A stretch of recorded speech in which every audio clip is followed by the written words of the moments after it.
Greetings, we are Anonymous. Take a look around. Everywhere you look, the world is suffering. Wars of aggression. Companies dumping toxic waste everywhere. Governments supporting the poisoning of our water. 1/3 of the world goes hungry, while the other 2/3 throws away a third of their food. We are digging up all the coal and oil of our planet instead of researching renewable methods. Governments and corporations constantly lie, kill, and extort the entire planet's population just for profit, where in America the richest 1% have 42% of the money. You shouldn't have to be convinced that the system we live under must come to a stop.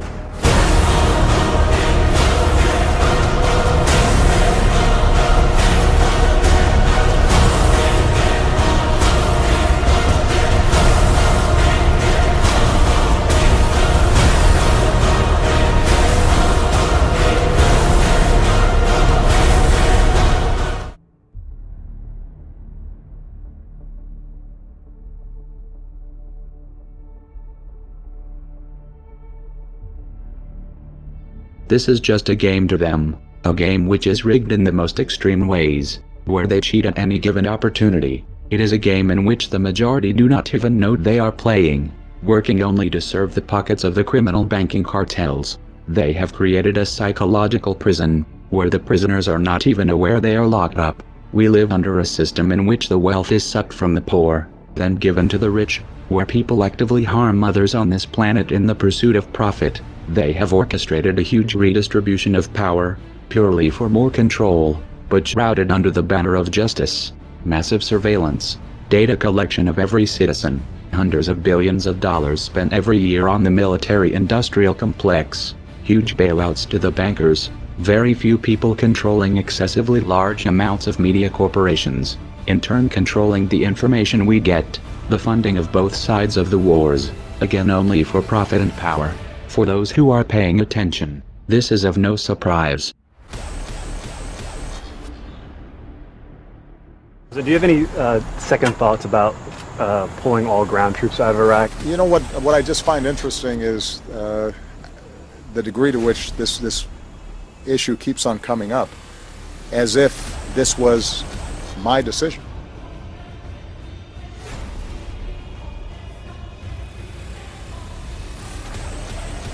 For the first time in 9 years, there are no Americans fighting in Iraq. 4 years ago, I promised to end the war in Iraq.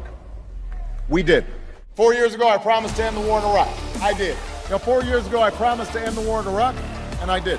I told you we'd end the war in Iraq. We did. I said we'd end the Iraq war. We did. I told you I'd end the war in Iraq, and we did. I ended the war in Iraq as I promised. In 2008, I promised we'd end the war in Iraq. We've ended it. I was able to keep my promise and end the war in Iraq. In 2008, I promised we would end the war in Iraq, and we've ended it. The war in Iraq is over. The war in Iraq is over from ending the war in Iraq. That's why I ended the war in Iraq. The first time in 9 years, there are no Americans fighting in Iraq. Don't tell me words don't matter.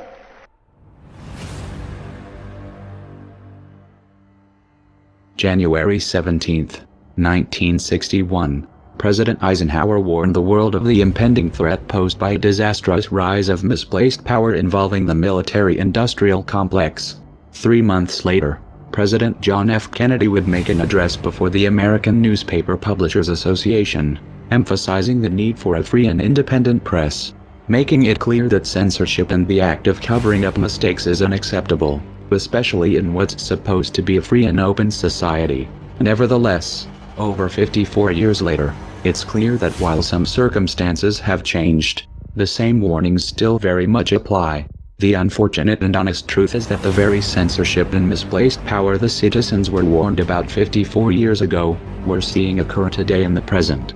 When the warnings of the past are ignored, history is doomed to repeat itself. To be fair, we had helped to create the problem we're now fighting. How? Because when the Soviet Union invaded Afghanistan, we had this brilliant idea that we were going to come to Pakistan and create a force of mujahideen, equip them with Stinger missiles and everything else to go after the Soviets inside Afghanistan. And we were successful. The Soviets left Afghanistan, and then we said, great, goodbye.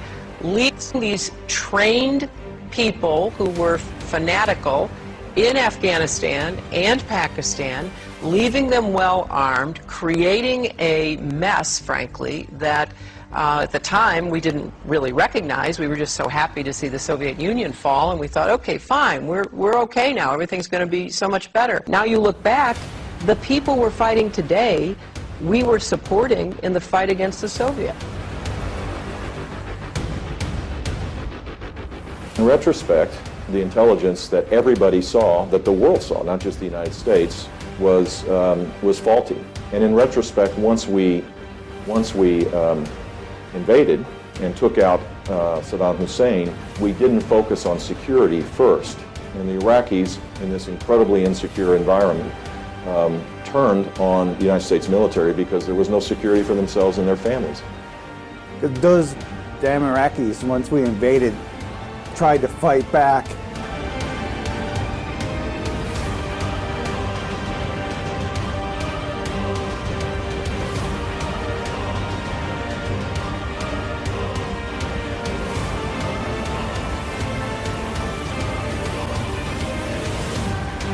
We are anonymous. We are legion. We do not forgive. We do not forget. Expect us. We decided long ago that the dangers of excessive and unwarranted concealment of pertinent facts far outweighed the dangers which are cited to justify it. And there is very grave danger that an announced need for increased security will be seized upon by those anxious to expand its meaning to the very limits of official censorship and concealment. That I do not intend to permit to the extent that it's in my control. For we are opposed around the world by a monolithic and ruthless conspiracy that relies primarily on covert means for expanding its sphere of influence, on infiltration instead of invasion, on subversion instead of elections, on intimidation instead of free choice, on guerrillas by night instead of armies by day. It is a system which has conscripted vast human and material resources into the building of a tightly knit, highly efficient machine that combines military, diplomatic, intelligence, economic, scientific, and political operations. Its preparations are concealed, not published. Its mistakes are buried, not headlined. Its dissenters are silenced, not praised. No expenditure is questioned, no rumor is printed, no secret is revealed.